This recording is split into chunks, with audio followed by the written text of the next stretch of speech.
गुनगुन की पढ़ाई का सामान।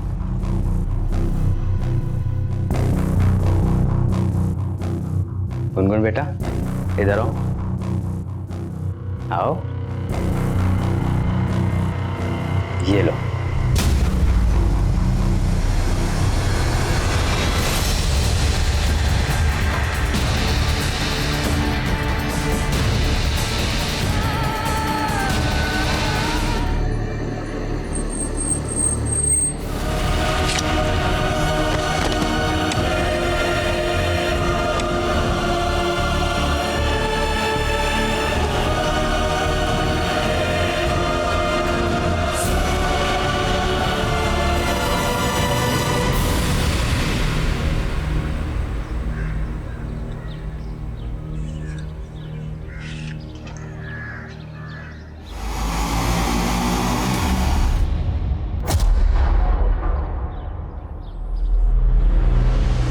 बेटा जब हम 5वीं क्लास में थे ना, कभी छुट्टी नहीं करते थे।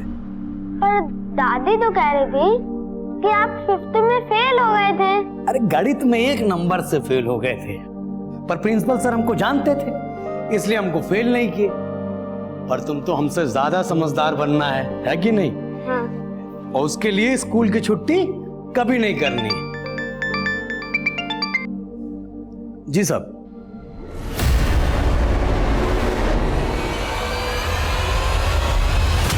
क्या ये आपकी बीवी कोमल है? नहीं सर, ये कोमल नहीं है।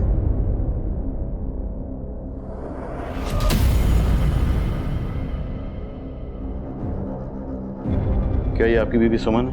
नहीं साहब, ये हमारी सुमन नहीं है। दीपक, हमें इस लाश के ऊपर ये कपड़े और ज्वेलरी मिली है, क्या ये आपकी बीवी के हैं? नहीं साहब, ये सुमन के नहीं है। अरे दीपक, क्या हुआ? कहाँ चले गए थे तुम?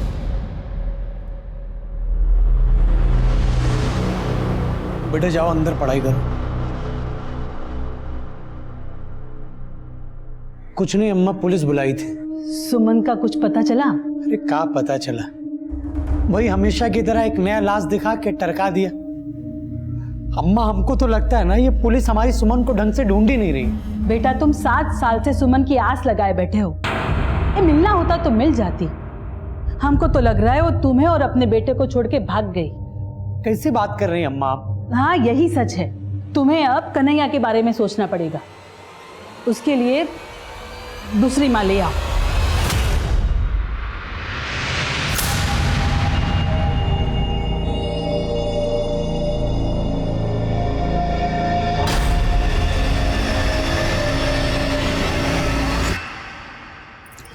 अरे छोड़िए, अम्मा आ जाएगी। छोड़िए ना, अम्मा आ जाएगी।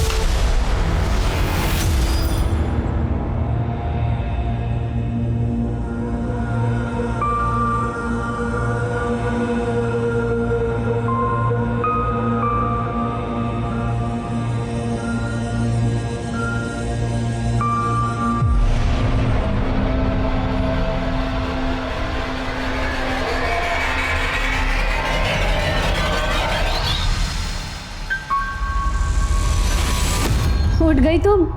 मम्मी हमको भूख लगी है। पहले मुंह हाथ तो धो लो, उसके बाद हम तुमको खुद खाना खिलाएंगे, ठीक है? चले चल। साहब नमस्कार, बैठिए। साहब आज आप काय बुलाए हैं? सुमन का कोनो नया जानकारी मिला है का? दीपक, हमें सुमन की कोई जानकारी नहीं मिली और ना ही अभी हमें तक कोमल का कुछ पता चला। देखिए आप दोनों जानते हैं 7 साल गुजर चुके हैं और मुझसे पहले 2 ऑफिसर इस केस को तहकीकात कर चुके हैं और केस अभी भी वहीं का वहीं अटका हुआ। तो मुझे आप दोनों से ये जानना है कि आप दोनों को अभी भी अपनी बीवियों का इंतजार है? कैसी बात कर रहे हैं साहब, का इंतजार नहीं रहेगा? प्यार करते हैं हम उससे। सुनील तुम्हें? जी सर। तो फिर तुमने दूसरी शादी क्यों कर ली? साहब हम तो ऐसा मानते हैं कि हमारी कोमल आज भी जिंदा है, लेकिन साहब वो हमारी बेटी खुशी, उसकी परवरिश के लिए हमारे माँ बाप ने दूसरी शादी करा दी साहब। पर साहब अपनी दूसरी बीवी को हम कभी कोमल का स्थान नहीं दे पाए हैं। साहब पता नहीं काहे हमको लगता है कि हमारी सुमन जरूर एक दिन मिल जाएगी, बस आप उसको ढूंढने का कोशिश तो कीजिए। दीपक, हमने सुमन को ढूंढने की हर मुमकिन कोशिश की है और कर भी रहे हैं, लेकिन क्या करें, कानून ये कहता है कि अगर कोई विक्टिम 7 साल तक मिसिंग रहता है तो उसे डेड मानकर केस क्लोज करना पड़ता है। आप ऐसे कैसे केस बंद कर सकते हैं साहब? दीपक, दिस इज लॉ। कानून यही है और हमें जो भी करना है कानून के दायरे में रहकर करना है। यही बताने के लिए आप लोगों को यहाँ बुलाया था। ये देखो, सूरज, चांद, बस, ऑटो और ये मम्मी आप रोज हमें यही पढ़ाती रहती हो, हमें नहीं पढ़ना ये। अरे पढ़ोगी नहीं तो दुनिया को कैसे जानोगी? दुनिया जहाँ हम रहते हैं, ये पंछी पशु ये सब यहीं रहते हैं। जब हम छोटे थे ना तो तुम्हारी माँ से भी हमें ऐसे ही पढ़ाती थी।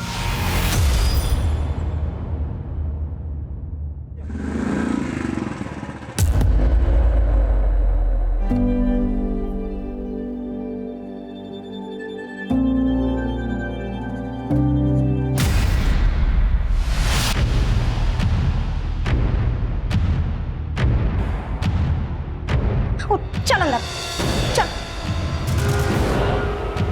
देखो सुमन, हमको ये कपिल बिल्कुल भी पसंद नहीं है। दीदी आप कपिल को गलत समझ रही है, वो बुरा लड़का नहीं है। तुमको अच्छे बुरे की पहचान नहीं है। देखो सुमन, हमने तुम्हारे लिए दीपक जी से रिश्ता पक्का कर दिया। देख, हम जानते हैं कि वो उम्र में तुमसे थोड़े बड़े हैं, लेकिन दीदी हम कपिल से प्यार करते हैं और वो दीपक हमसे कितना बड़ा है। हम ये शादी नहीं करेंगे। बस माँ बाबा तुम्हारी जिम्मेदारी हम पर छोड़कर गए हैं और तुम्हारी शादी दीपक जी से ही होगी। अरे गुनगुन, ये क्या कर रही हो? चलो पढ़ो। हमको नहीं पढ़ना। अरे गुनगुन, गुनगुन रुको। गुनगुन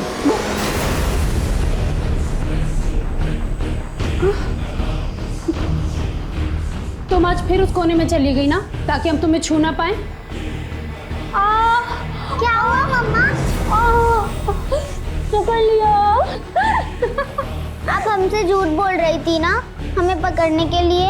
अरे बेटी, हम तो चाहते हैं तुम हमेशा आजाद रहो। इतना दौड़ो कि आसमान छू, लेकिन हम आजाद नहीं।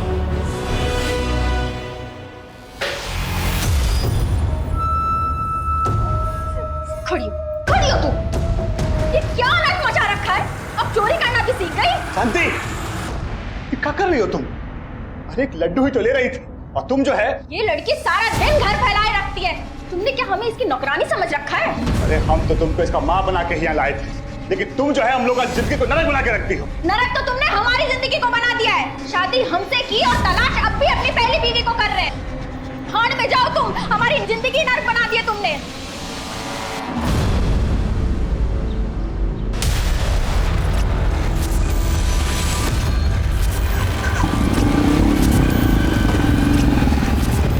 आज हम तुमको बताएंगे इस कमरे के बाहर रात कैसी होती है। तुम्हें पता है, रात में आसमान काला हो जाता है, उस पर सुंदर सुंदर चांद सितारे चमकते हैं। तुमने देखा था ना किताब में?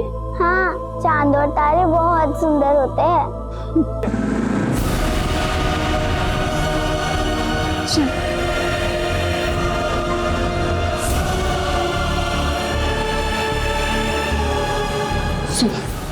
वो आगे बाहर मत आना।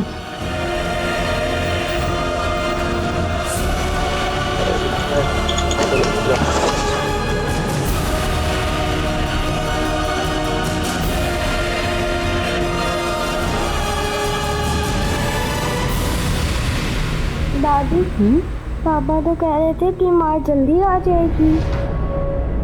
आ जाएगी, पर ये तुम्हारी माँ नहीं है। तुम्हारी माँ तो दूसरी है। कौन दूसरी माँ? जब आएगी तो खुद ही देख लेना। अब सो जा।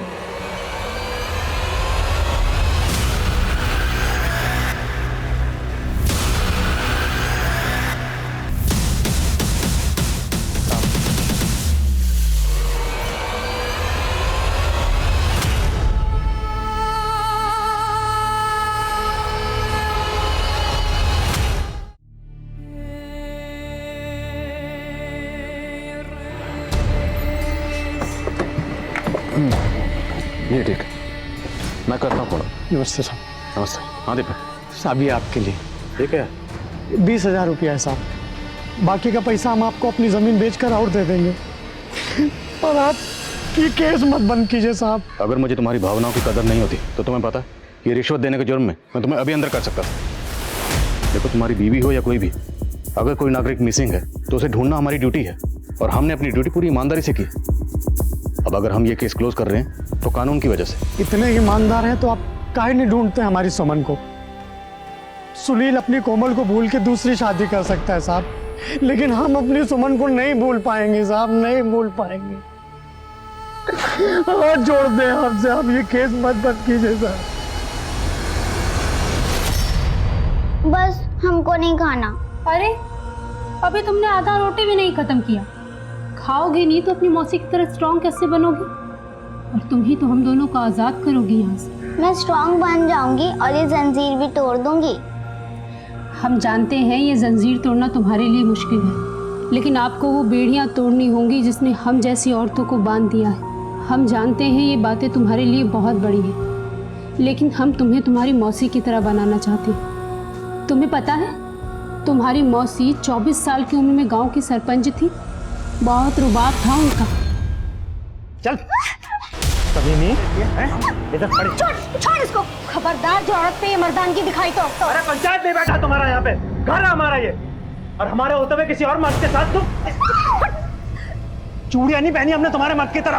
हाँ, और औरत पे हाथ उठा के तुम बहुत बड़ा मर्द बन रहे हो। अरे हमको मत सिखाओ, तुम बीवी है हमारा, हम चाहे कूटे चाहे मारे। इधर अगर अब इसको कोई भी तकलीफ दी तो हम तुमको गांव से बाहर निकलवा देंगे।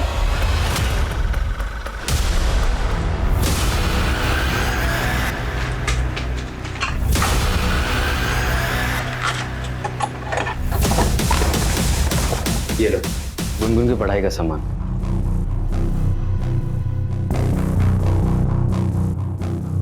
गुनगुन बेटा, इधर आओ। आओ, ये लो।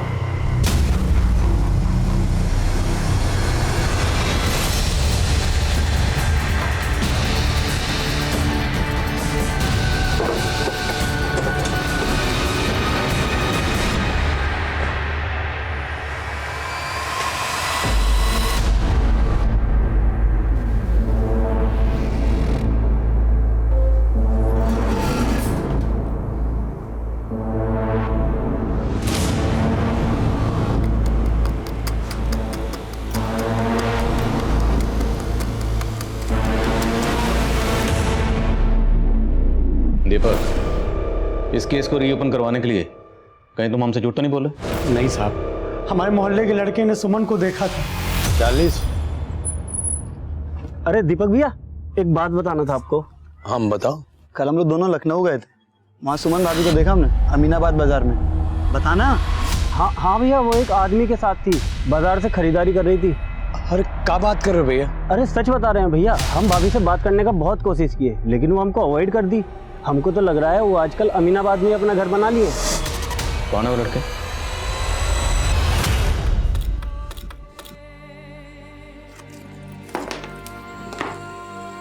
ये छेद इतना बड़ा हो जाएगा कि तुम यहाँ से बाहर निकल जाओगी।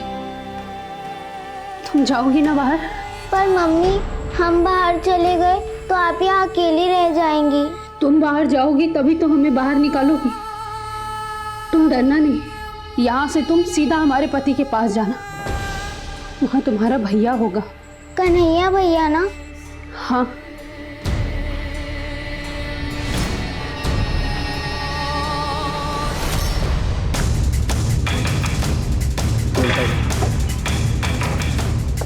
मैडम जी, यही है वो लड़के।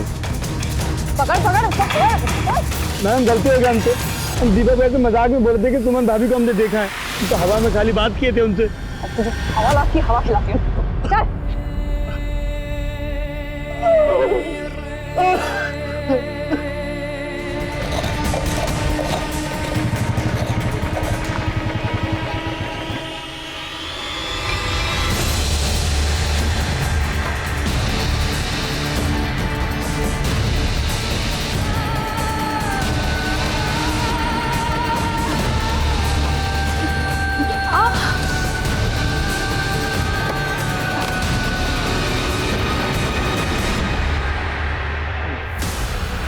वो गुनगुन शरारत कर रही थी तो लग। गुनगुन, मेरी सुमन को घाव दिया तूने? मेरी सुमन को घाव दिया तूने, मेरी सुमन को घाव दिया तूने। हमारा सीधापन तुम पे भारी पड़ गया गुनगुन। बिना सोचे समझे हमने कह दिया कि ये चोट हमें तुम्हारी वजह से लगी, और वो राक्षस तुम्हारी उंगली जलाकर चला गया। और तुम्हें स्ट्रांग बनना होगा, दर्द सहने का आदत डालो। तुम्हें पता है ना तुम्हें क्या करना है।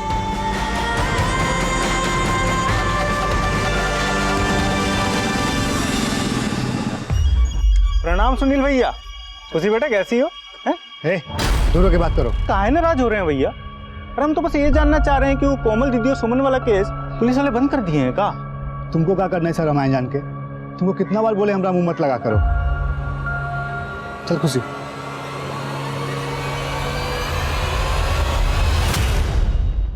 रिश्ते में उम्र बुम्र कोई मायने नहीं रखती सुमन। दीपक जी का बड़ा उम्र नहीं, उनका बड़ा दिल देखो। इतना प्रेम तुम्हें किसी और से नहीं मिलता है? सुमन, हमें तुमसे कुछ बात करनी है।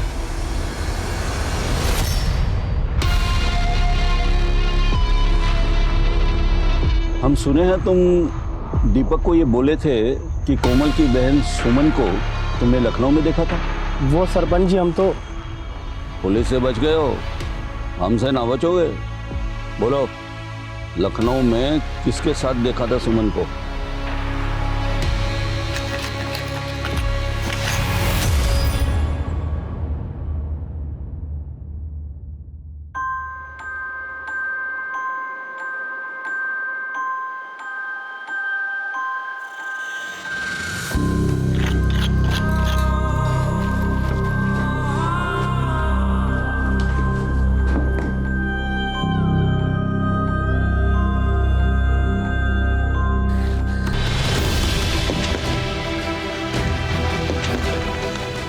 गुनगुन, अब ये छेद इतना बड़ा हो गया है कि तुम यहाँ से बाहर जा सकती हो। तुमको पता है ना तुम्हें यहाँ से जाकर क्या करना है? हाँ, मुझे एक अंकल को ढूंढना है। वो अंकल उन दो अंकल जैसे बड़े बड़े होंगे, लेकिन वो अंकल दूसरे होंगे जो अच्छे होंगे। ये दुनिया बहुत बुरी है बेटा। हम नहीं जानते कि तुम्हें अच्छे अंकल मिलेंगे या बुरे अंकल, पर ये दाव खेलने के अलावा हमारे पास और कोई रास्ता नहीं।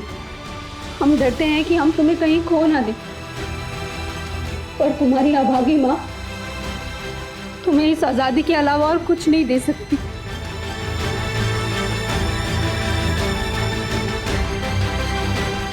तुम्हें अच्छे अंकल मिलेंगे ना, तो तुम उनको ये दे देना। इससे वो हमें ढूंढ लेंगे और हमें यहाँ से आज़ाद कर देंगे। हम आज़ाद हो जाएंगे गुनगुन। चलो।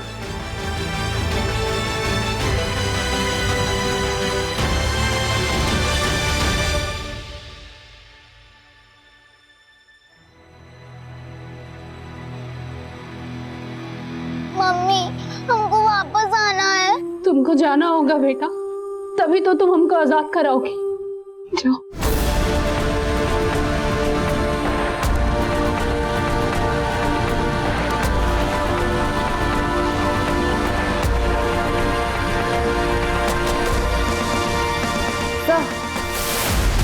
उन्नाव के श्यामपुर थाने वालों ने हमारे थाने में कांटेक्ट किया है। कुछ दिनों पहले उनके एरिया में उन्हें एक नरकंकाल मिला। फॉरेंसिक करवाने के बाद उन लोगों को पता चला कि वो नरकंकाल 20 से 30 साल के बीच किसी लड़की का है। रिपोर्ट्स के मुताबिक उसके स्कल पर कई बार वार किए गए थे। अंदाजा लगाया जा रहा है कि उसका मर्डर लगभग 7 साल पहले हुआ होगा। तो श्यामपुर पुलिस ने हमसे इसलिए कांटेक्ट किया होगा क्योंकि 7 साल पहले हमारे यहाँ पर कोमल और सुमन की मिसिंग केसेस फाइल हुए थे। जी सर, मैंने उन्हें बताया कि हमने वो केस बंद कर दिया है, लेकिन फिर भी वो एक चांस लेकर देखना चाहते थे कि कहीं वो नरकंकाल कोमल या सुमन में से किसी का तो नहीं है। सुमन और कोमल मिसिंग केस की पहली इन्वेस्टिगेटिव टीम को एक लाश मिली थी। उस वक्त सुमन के बेटे और कोमल की बेटी का डीएनए सैंपल लिया गया था। वो डीएनए सैंपल श्यामपुर पुलिस से शेयर करो। सर, जुनून कहाँ है? वो अंदर सो रही। अंदर सो रही है? कहाँ?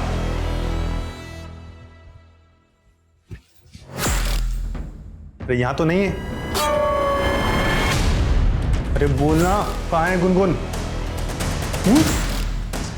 हंस क्यों रही है?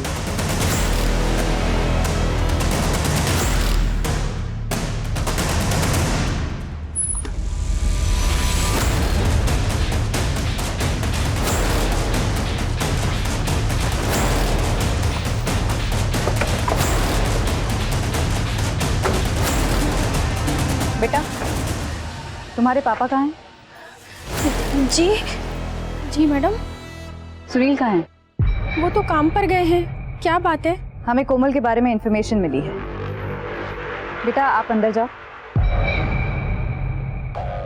7 साल पहले कोमल की हत्या हुई थी।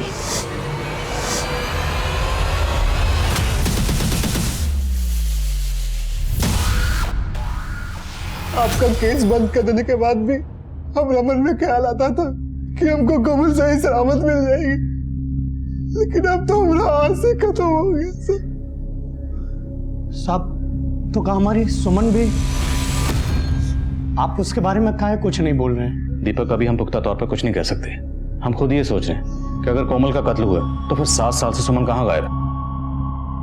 मुमकिन है कि सुमन ने कोमल का कत्ल होते हुए देख लिया हो, इसलिए शायद सुमन को भी गायब कर दिया गया था। पर दीपक, तुम बेफिक्र रहो।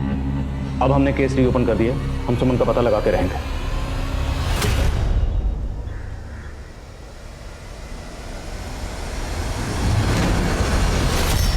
बेटा आप ठीक तो हो? मम्मी पापा कहाँ हैं आपके? आप अच्छे अंकल हैं। हाँ बेटा, पर बात क्या है?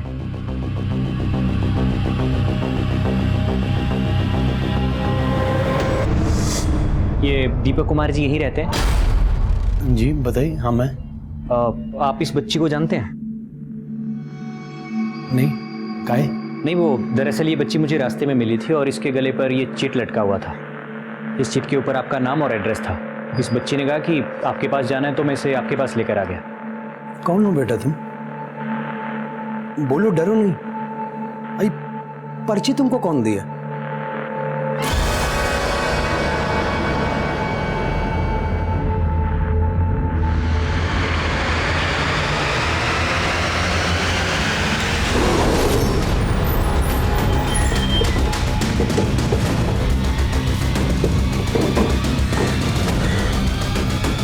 सर ये वो बच्चे?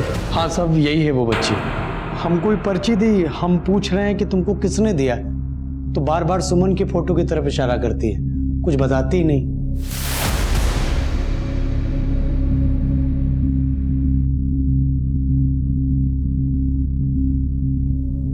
डरो मत। क्या नाम आपका? अच्छा ये बताओ, ये चिट आपको किसने दी? पक्का ये चिट आपको उन्होंने दी?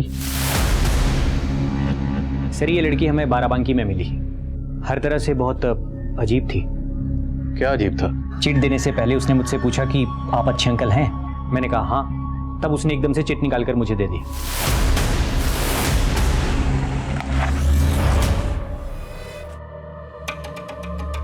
कन्हैया चलो खाना खा लो बेटा। बेटा तुमने उन्नाव जाना है अपने भैया के पास। उन्नाव भैया? गुनगुन, उन्नाव एक शहर है। शहर क्या होता है? बेटा शहर वो होता है जहाँ बहुत सारे घर होते हैं, लोग रहते हैं। हम लोग उन्नाव में रहते थे तुम्हारे भैया के साथ। ये भैया क्या होता है? कन्हैया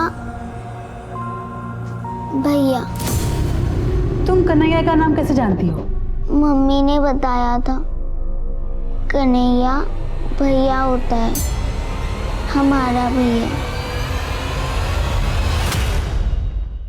सर, कोमल और सुमन मिसिंग केस की अभी तक की सारी इन्फॉर्मेशन कलेक्ट करके मैंने रिपोर्ट बनाई है। 16 अगस्त की शाम को दोनों बहनें उन्नाव नगर मार्केट में शॉपिंग के लिए गई थी। दीपक जी कह रहे थे बाजार जा रही हो तो माँ के लिए भी एक साड़ी। सर हमारे 3 सस्पेक्ट हैं, संतोष, कपिल, प्रताप। मैं विटनेस के बयान पढ़ रहा था। एक चशमदीद के मुताबिक जिस दिन ये दोनों बहनें गायब हुई उस दिन उन्नाव मार्केट में इन दोनों बहनों के साथ कपिल को भी देखा गया था। सुमन, हमें तुमसे कुछ बात करनी है। सुमन पसंद करती थी कपिल को, लेकिन कोमल ने उसकी शादी करवा दी दीपक से। इस लिहाज से कपिल हमारा प्राइम सस्पेक्ट था। सर ये संतोष भी काफी गर्म दिमाग का आदमी है। कोमल जब सरपंच बनी तो उसकी कई बार इसके साथ गर्मा गर्मी हुई। छोड़ इसको, खबरदार जो औरत पे हाथ उठाया तो। कोमल जब सरपंची का इलेक्शन लड़ रही थी तो उसका ऑपोजिट कैंडिडेट था ये प्रताप, और ये इलेक्शन हार गया था। Right sir. कोमल के ना रहने से सबसे ज्यादा फायदा प्रताप को हुआ। पिछले 7 सालों से वो इस कस्बे का सरपंच है। सर इन 7 सालों में इन तीनों के खिलाफ एक भी सबूत नहीं मिला और कोई चौथा सस्पेक्ट भी सामने नहीं आया। और अब ये बच्ची सामने आई है जो ये कह रही है कि उसे सुमन ने भेजा है। लेकिन सवाल ये है कि सुमन ने इस बच्ची को क्यों भेजा, वो खुद क्यों नहीं आई? अब या तो सुमन मजबूर है या फिर उस बच्ची को सुमन ने नहीं भेजा, बल्कि कोई सुमन का नाम इस्तेमाल करके हमें भटका रहा है। सर 2 दिन पहले मैं बाराबंकी गई थी। मैम बस यही मिली थी वो बच्ची मुझे, इस तरफ से आ रही थी। 2 दिन पूछताछ करने के बावजूद वहाँ कोई लीड नहीं मिली। लीड तो ढूंढनी पड़ेगी संगीता। जितने भी सस्पेक्ट हैं सबको एक बार फिर से खंगालो और पता लगाओ कि इनमें से किसका कनेक्शन बाराबंकी से है। बाराबंकी जहाँ से वो बच्ची आई थी। सर पता नहीं किस आसमान से आके टपक गई और बोल रही है कि कन्हैया तुम्हारा भैया है। ये लड़की सुमन भले ही तुम्हारी माँ हो पर दीपक तुम्हारा बाप नहीं है, समझी? कैसी बात कर रही हैं अम्मा आप? एक तो ये बच्ची पहले से इतना डरी हुई है, आप इसको और डरा रही। पुलिस को बोलो यहाँ से ले जाए, हमको इसका कहानी सुनने में कोई रुचि नहीं है। पर हमको है। अगर हमारी सुमन ने हम पे भरोसा करके इसको यहाँ भेजा है ना, तो हम इसको कहीं नहीं भेजेंगे। अम्मा हमको तो डर लग रहा है कि हमारी सुमन किसी बड़ी मुसीबत में ना हो। गड़े मुर्दे फिर से उखड़ रहे हैं वकील साहब। ये पुलिस फिर से हमें परेशान करने वाली है। अगर गिरफ्तार करके ले गए तो हमारी जमानत तैयार रहनी चाहिए। अरे 7 साल पुराना फिर शुरू हो गए। अगर हम विरोधी थे तो क्या कातिल हो गए? तब वो सरपंच थी, आज हम पावर में। पावर का नशा क्या होता है ये आप हमसे बेहतर जानते हैं। पावर के लिए खून और पैसा दोनों पानी की तरह बहाए जाते हैं। देखिए, हमने किसी का खून नहीं बहाया और बेकार में हमारा समय बर्बाद मत कीजिए। अगर कोई सबूत है आपके पास तो दिखाइए। मैडम जी, हम कोमल का थप्पड़ भी खाए हैं और 7 साल में 4-4 बार आप लोगों का डंडा भी खाए हैं। अब आप फिर से हमारे पीछे। हाँ फिर से, और इस बार सच उगलवाने के लिए हम कोई कसर नहीं छोड़ेंगे। ले चलिए हमको और जितना चाहे उतना कूट लीजिए, लेकिन हमारा बयान वही का वही रहेगा। हम ना तो कोमल के साथ कोई नफरत निकाले और ना ही सुमन के साथ। और हमारी बीवी की वजह से ही कोमल हमको थप्पड़ लगाई थी ना, पूछ लीजिए अगर कुछ भी किए हो उसके साथ तो।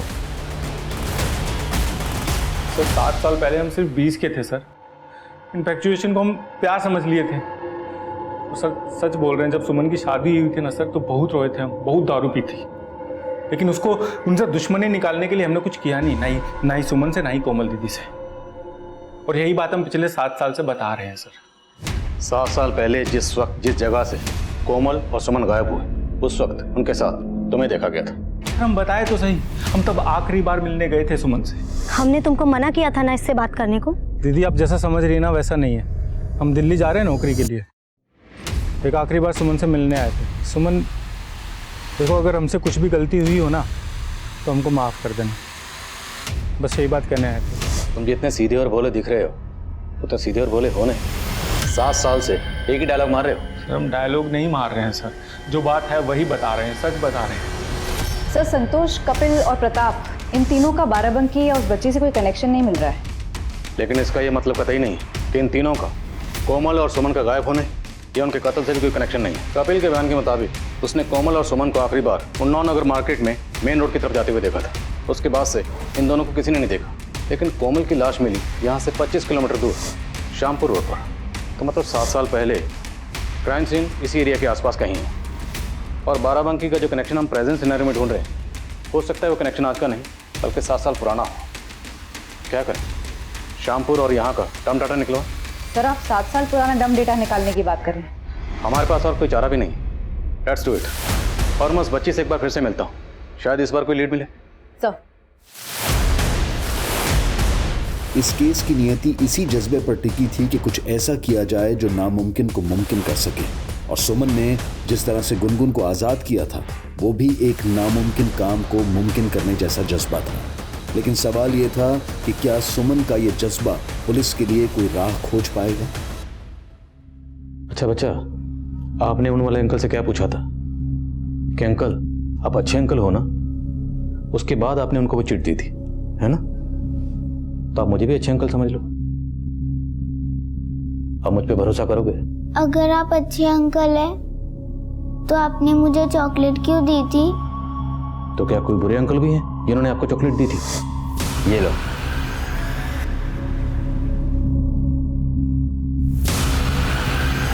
वो मेरे लिए बुक्स भी लाते थे। पर मम्मी बोलती थी वो भी बुरे हैं। तो चॉकलेट देने वाले बुरे अंकल के अलावा भी कोई बुरे अंकल थे? ये बताओ कि आपकी मम्मी दोनों बुरे अंकल्स को कैसे जानती है? अच्छा ये तो बताओ, आपकी मम्मी ने आपको यहाँ क्यों भेजा है? आज़ाद करने के लिए। किसको आजाद करने के लिए? किससे? मम्मी को? क्या हुआ मम्मी को? मम्मी के पैर में कुछ हुआ? आपकी मम्मी के पैरों को किसी ने बांधा हुआ?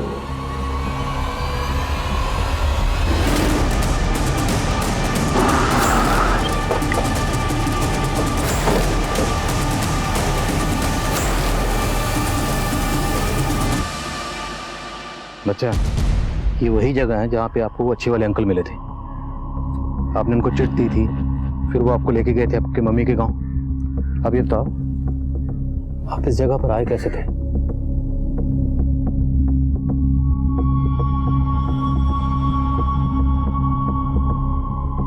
इधर से? फिर कहां से आए थे? बोलो।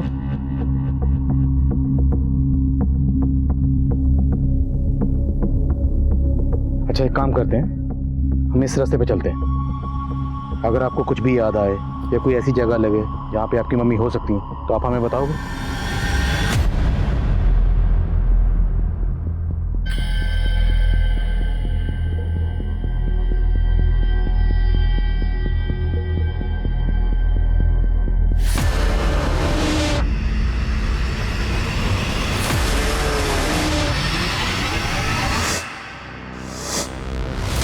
क्या हो गया बेटा? सर ये डर रही है। डरो मत, बोलो वो जगह कहाँ है? कुछ याद आ रहा आपको?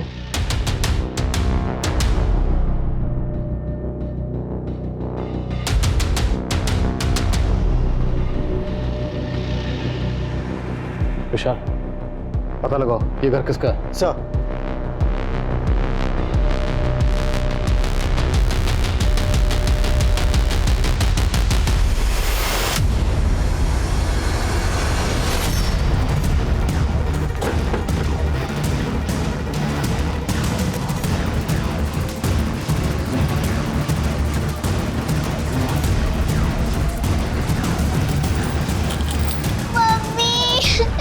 आपका सामान भी यहीं रखा गया था, अब कहीं शिफ्ट किया गया?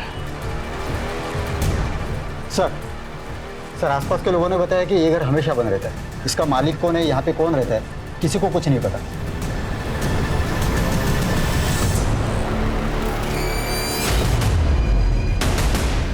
एक काम करो, बिजली विभाग से पता लगाओ ये मीटर किसके नाम पर रजिस्टर्ड है।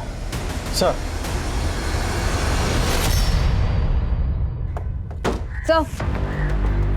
सर डंप डेटा से उन्नाव के 8 नंबर्स आइडेंटिफाई किए हैं। इनको यूज करने वालों में से 8 लोगों का बाराबंकी से सीधा कनेक्शन है।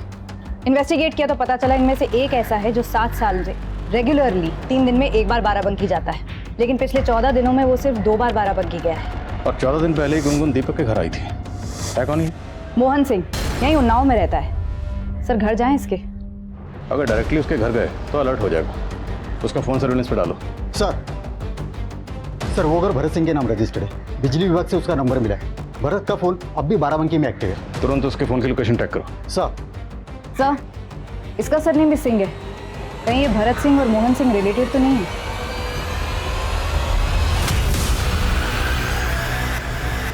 सर भरत का फोन बाराबंकी के गोमती नगर में एक्टिव है।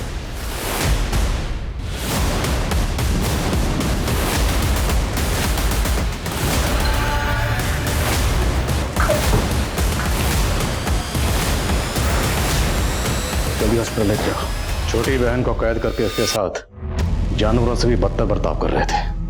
बड़ी बहन कोमल, उसको तो जान से ही मार दिया। क्यों? नहीं सर, कोमल को हमने नहीं मारा। तुम लोगों ने नहीं मारा? किसने मारा? सर हमें नहीं पता सर। सर हमारी नज़र तो सुमन पर थी और उसकी बड़ी बहन हमारी दुकान पर कपड़े खरीदने आती थी। सर उस रोज रात में हम और हमारा कजिन भरत श्यामपुर से लौट रहे थे, तभी हमारी नज़र सुमन पर पड़ी।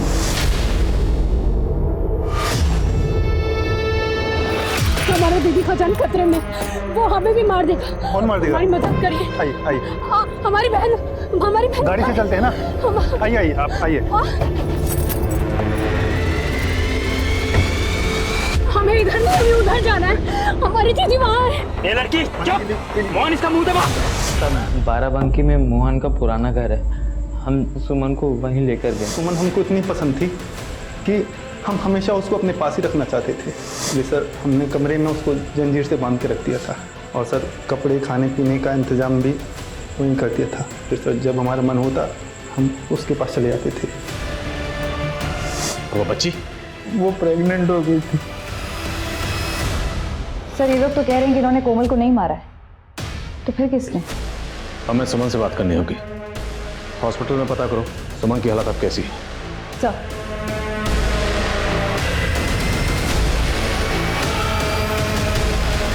सुमन, क्या हुआ था उस दिन? हम और कोमल दीदी दोनों बाजार से वापस आ रहे थे। अच्छी शॉपिंग होगी ना आज? हाँ दीदी, पर रात कितना हो गया है, अब पता नहीं ऑटो मिलेगा कि नहीं। अरे मिल जाएगा, आगे चलकर ना यहीं पर ही कहीं होगा।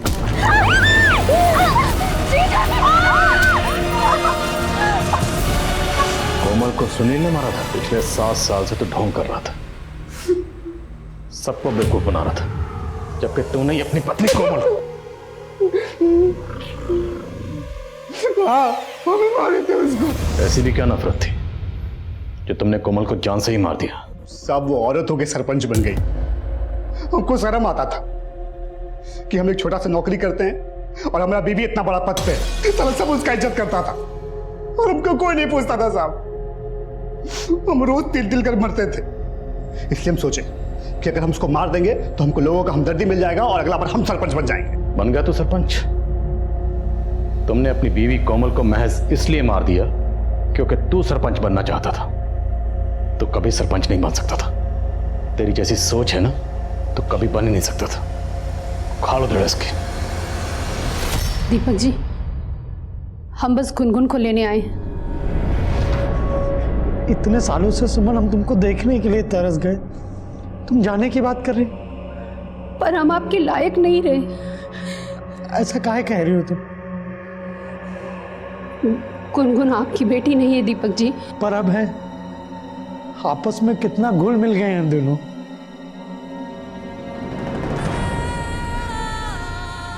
अरे देख कर रहे मम्मी है तुम्हारी।